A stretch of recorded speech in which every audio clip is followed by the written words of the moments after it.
نحمده ونصلي على رسوله الكريم اما بعد اللہ مالک رحمان الرحیم ہے، اس کے بندوں کے لیے خیر اور بھلائی اسی بات میں ہے کہ وہ دین اسلام کو ویسے سمجھیں جیسے کتاب و سنت میں بیان ہوا۔ ہمارے لیے عقل بہت بڑی نعمت ہے، اس عقل کو استعمال کر کے ہم نے کتاب و سنت کو سمجھنا ہے، قرآن اور حدیث کو سمجھنا ہے۔ عقل کے گھوڑوں پر بیٹھ کر کتاب و سنت کے دلائل کا انکار نہیں کرنا، یہ عقل اس لیے دی گئی ہے کہ اس کے ذریعے قرآن کو سمجھا جائے، احادیث کو سمجھا جائے، رب کی عظمت کو سمجھا جائے، رب کی صفات کو سمجھا جائے، اور اللہ کی جو صفات جیسے آئی ہیں اگر وہ عقل میں نہ بھی آئیں، کتاب و سنت میں بیان ہو گئی، اس پر ایمان نہیں آئیں، اس کی کیفیت خالق و مالک کے حوالے کر دیں۔ یہ ایک عام مسئلہ ہے، لوگوں کے درمیان اختلافی اسے بنا لیا گیا ہے، حالانکہ سلف صالحین میں یہ مسئلہ اختلافی نہ تھا کہ اللہ کہاں ہے، کہ اللہ ہر جگہ پہ ہے۔ کسی کا دعویٰ ہے اللہ ہر جگہ پہ ہے، کسی کا دعویٰ ہے اللہ دل میں ہے، کسی کا دعویٰ ہے انسان کا دل اللہ کا عرش ہے، کسی کا دعویٰ کچھ ہے، کسی کا دعویٰ کچھ ہے۔ ایک تو یہ ہے کہ کائنات کی ہر چیز میں اللہ کی نشانیاں ہیں، انسان کے اپنے وجود میں اللہ کی نشانیاں ہیں۔ یہ آنکھوں کے ذریعے اللہ نے جو نور عطا کیا ہے، یہ بہت بڑی نشانی ہے۔ اپنے جسم پہ انسان غور کرے تو یہ انسان کو خالق کے وجود پہ یقین دلاتی ہے کہ کوئی ہے جس نے اس کو پیدا فرمایا ہے۔ اس کائنات پہ غور کریں تو یقین آتا ہے یہ پہاڑ دیکھ کر کہ سبحان اللہ، وہ خالق و مالک کتنی قوتوں والا ہوگا جس نے اتنے عظیم پہاڑوں کو اس زمین کی میخیں بنا دیا۔ یہ سمندر کی دنیا دیکھ کر یقین آتا ہے کہ سمندر کی دنیا، سمندر سے باہر خشکی کی دنیا بڑی خوبصورت ہے، لیکن جو سمندر کے اندر کا حسن ہے وہ ایک خالق کی ربوبیت کی طرف اعلان کرتا ہوا نظر آتا ہے۔ لیکن وہ ہے کہاں؟ آئیے یہ مقدمہ ہم پیارے نبی جناب محمد الرسول اللہ صلی اللہ علیہ وسلم کی مبارک عدالت میں لے کے چلتے ہیں۔ کیا اللہ ہر جگہ پہ ہے؟ کیا اللہ ہر چیز میں ہے؟ کیا اللہ دلوں میں ہے؟ کیا دل اللہ کا عرش ہے؟ یا اللہ آسمانوں سے اوپر اپنے عرش پر اپنی شان کے مطابق ہے؟ وہ عرش اللہ کی مخلوق ہے، اللہ اس کا محتاج نہیں، لیکن اللہ اپنی خصوصی شان کے ساتھ اس عرش پر مستوی ہے جیسے اس کو لائق ہے۔ اس کی کیفیت ہم نہیں جانتے، وہ اللہ ہی کے حوالے کرتے ہیں۔ ایمان لاتے ہیں کہ رحمان اپنے عرش پر ہے، اور یہ ہمارا ایمان اپنی مرضی سے نہیں، اپنی سوچ سے نہیں، بلکہ رسول اللہ صلی اللہ علیہ وسلم کی مبارک احادیث کو سن کر۔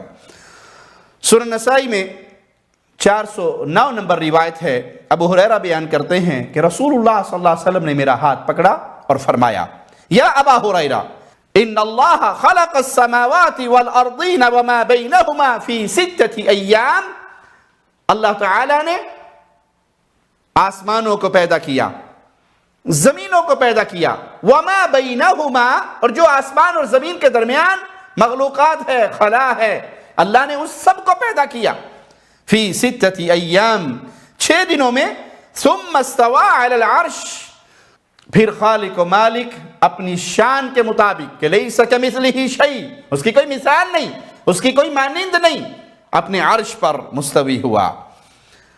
دوسری روایت صحیح بخاری میں 1145 ابو ہریرہ بیان کرتے ہیں رضی اللہ عنہ وارضاہ کہ رسول اللہ صلی اللہ علیہ وسلم نے فرمایا، ينزل ربنا تبارک وتعالی كل ليلة إلى السماء الدنيا حين يبقى ثلث الليل الآخر، اللہ مالک آسمان دنیا پہ نزول فرماتا ہے جیسے اس کی شان کے لائق ہے۔ ہم اس کے نزول کی کیفیت نہیں جانتے، اس کے نزول پر ایمان لاتے ہیں۔ ہم مؤمنین ہیں، غیب پر ایمان لانے والے، ہمیں قرآن اور حدیث جو خبر دیتی ہے ہم اس پہ ایمان لاتے ہیں۔ اللہ کی صفات کے بارے میں اس کی کیفیت اللہ کے حوالے کرتے ہیں، اپنی عقل کے گھوڑے دوڑا کر کریدتے نہیں ہیں، اس کی کیفیت بیان نہیں کرتے، اس کو مخلوق سے تشبیہ نہیں دیتے، بلکہ اس کو اللہ کے حوالے کر کے کہتے ہیں لیس کمثلہ شیء۔ جب میرے مالک کی کوئی مانند نہیں، کوئی چیز اس کی مثال نہیں بن سکتی، تو پھر اس کی صفات بھی ویسی ہے جیسی اس کی شان کے لائق ہے۔ جب رات کا آخری پہر رہ جاتا ہے تو رحمان الرحیم مولا آسمان دنیا پہ نزول فرماتا ہے، فیقول، مالک فرماتا کیا ہے، من یدعونی فاستجیب لہ ومن یسألنی فاعطیہ ومن یستغفرنی فاغفر لہ۔ خالق و مالک کی رحمت پہ غور کیجئے، مولا کی مہربانیوں پہ غور کیجئے۔ مالک کی طرف سے آواز دی جاتی ہے، کوئی ہے جو مجھ سے دعا کرے میں اسے قبول کروں، کوئی ہے جو مجھ سے مانگے میں اسے عطا کروں، کوئی ہے جو مجھ سے معافی کا سوال کرے میں اسے معاف کر دوں۔ خالق و مالک تمہیں عطا کرنے کے لیے، تمہیں دینے کے لیے، تمہیں معاف کرنے کے لیے، تمہاری دعائیں قبول کرنے کے لیے رات کے آخری پہر میں اپنی شان کے مطابق آسمان دنیا پہ نزول فرما کے اعلان کر رہا ہے۔ اور بندوں کی کیفیت کیا ہے کہ وہ وقت اکثریت سونے میں گزارتی ہے اور صبح اٹھ کے جھوٹ بولتی ہے، ساڑی سندا نہیں اونا دی موڑدا نہیں۔ ہماری ان کے آگے، ان کی رب کے آگے بغیر واسطوں کے نہیں سنتا۔ یہاں آسمان دنیا پہ مالک نزول فرماتا ہے اپنی شان کے مطابق، آواز لگتی ہے، کون ہے جو مجھ سے مانگ رہا ہے، کون ہے جو مجھ سے سوال کرے، کون ہے جو مجھ سے اپنے گناہوں کی معافیاں طلب کرے، میں اس کے سوال کو سنوں، میں اسے عطا کروں، میں اس کے گناہوں کو معاف کروں۔ تو لوٹئے اپنے رب کی طرف اور عقیدہ بنائیے۔ اس حدیث میں ہمیں خبر دی جا رہی ہے کہ مالک آسمان دنیا پہ نزول فرماتا ہے، وہ اپنے عرش پہ ہے اپنی شان کے مطابق، آسمان دنیا پہ نزول فرماتا ہے اپنی شان کے مطابق۔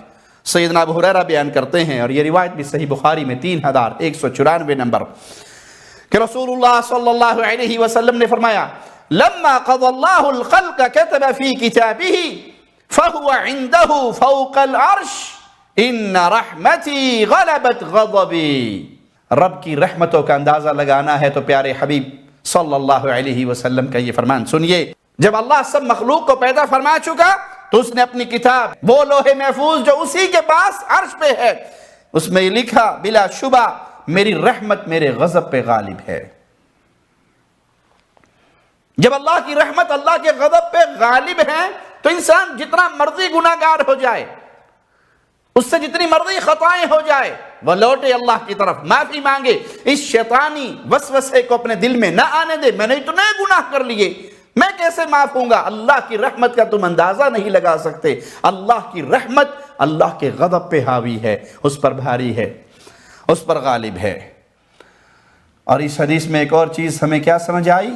اللہ اپنے عرش پر ہے اور لوح محفوظ بھی اللہ کے پاس عرش پر ہے، جس میں یہ لکھا ہے کہ اللہ کی رحمت اللہ کے غضب پہ غالب ہے۔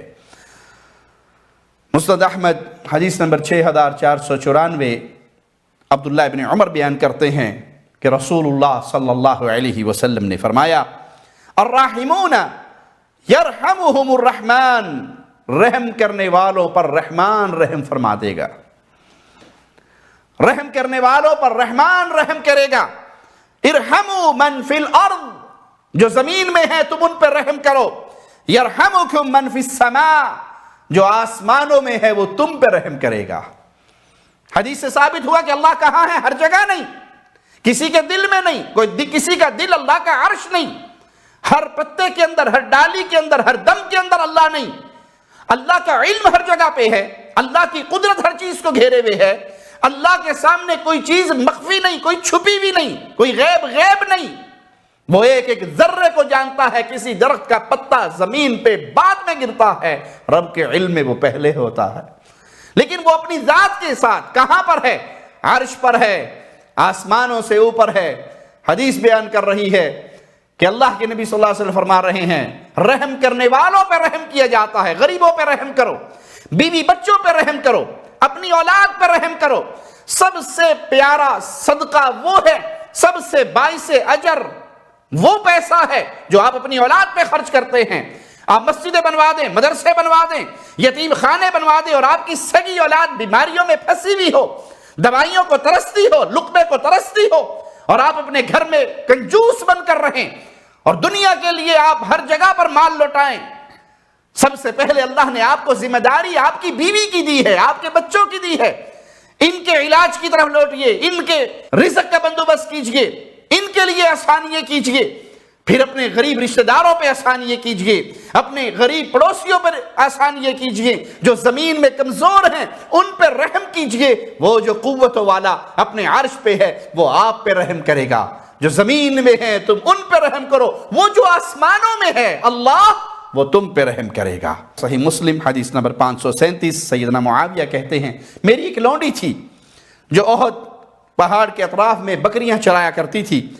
ایک دن میں اس کی طرف جا نکلا تو بھیڑیا اس بکریوں میں سے ایک بکری لے کے بھاگ چکا تھا۔ میں بھی انسان تھا، مجھے اس پہ غصہ آیا، مجھے افسوس ہوا اپنی بکری کے اس نقصان پہ، اور اس لونڈی پہ غصہ آیا تو میں نے اس کو تھپڑ مارا۔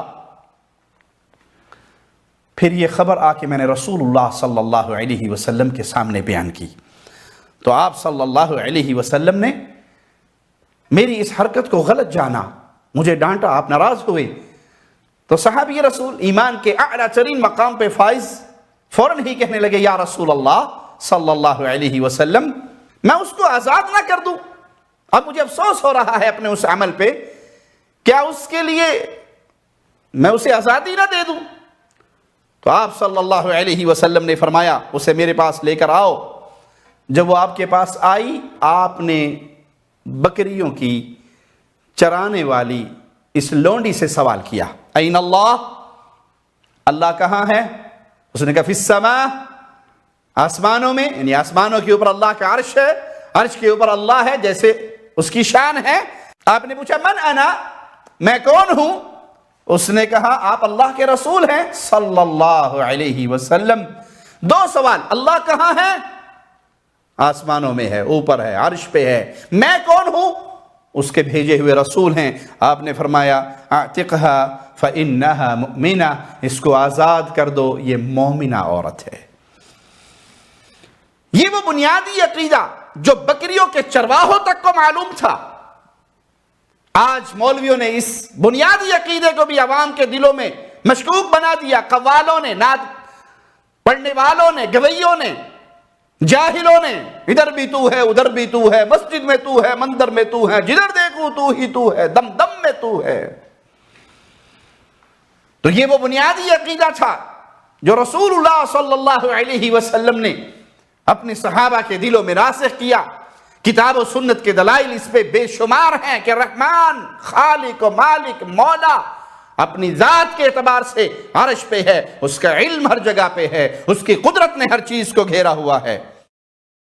سیدنا ابو سعید بیان کرتے ہیں رضی اللہ عنہ وارضا کہ رسول اللہ صلی اللہ علیہ وسلم نے فرمایا، اور پیارے حبیب کا یہ فرمان صحیح بخاری و مسلم میں، صحیح بخاری میں 4351 نمبر، الا تأمنونی وانا امین وانا امین من فی السماء، تم مجھ پہ اعتماد نہیں کرتے حالانکہ اس پروردگار کو مجھ پہ اعتبار ہے جو آسمانوں پر ہے۔ تم مجھ پہ اعتبار نہیں کرتے حالانکہ جو آسمانوں میں ہے اللہ، اس کو مجھ پہ اعتبار ہے۔ یأتینی خبر السماء صباحا و مساء، صبح شام آسمان سے میری طرف خبریں آتی ہیں، وحی آتی رہتی ہے، وہ اللہ تو مجھ پہ اعتبار کرتا ہے، تم دنیا والوں تم مجھ پہ اعتبار نہیں کرتے۔ اس حدیث سے بھی خبر ملی کہ اللہ ہر جگہ پہ نہیں اپنی ذات کے اعتبار سے بلکہ اپنے عرش پر ہے اپنی شان کے مطابق۔ اور یہ حدیث صحیح بخاری میں 1410 نمبر، من تصدق بعدل تمرات من کسب طیب، جو شخص اپنی پاکیزہ کمائی سے ایک کھجور کے برابر بھی صدقہ کرتا ہے، ولا يصعد الى اللہ الا الطیب، اور اللہ کی طرف پاک مال ہی بلند ہوتا ہے، جو چیز اللہ کی طرف بلند ہوتی ہے جسے اللہ قبول کرتا ہے وہ پاکیزہ مال ہے، ناپاک مال کو اللہ قبول نہیں کرتا۔ فإن اللہ يتقبلها بيمينه ثم يربيها لصاحبها، اللہ اس کو اپنے دائیں ہاتھ سے قبول کرتا ہے اور پھر اس کی تربیت کرتا ہے، اس کو پالتا پوستا ہے جیسے تم اپنی گھوڑی کے بچے کی پرورش کرتے ہو، یہاں تک کہ وہ ایک کھجور کے صدقہ، تو چھوٹی سی چیز ایک کھجور کا صدقہ وہ پہاڑ کے برابر ہو جاتا ہے۔ تو ان تمام احادیث سے ثابت ہوا کہ اللہ ہر جگہ نہیں ہے، رحمان اپنے عرش پر ہے، اپنی شان کے مطابق ہے، رحمان کا عرش آسمانوں سے اوپر ہے۔ اقول قولی ھذا واستغفر اللہ لی ولکم ولسائر المسلمین۔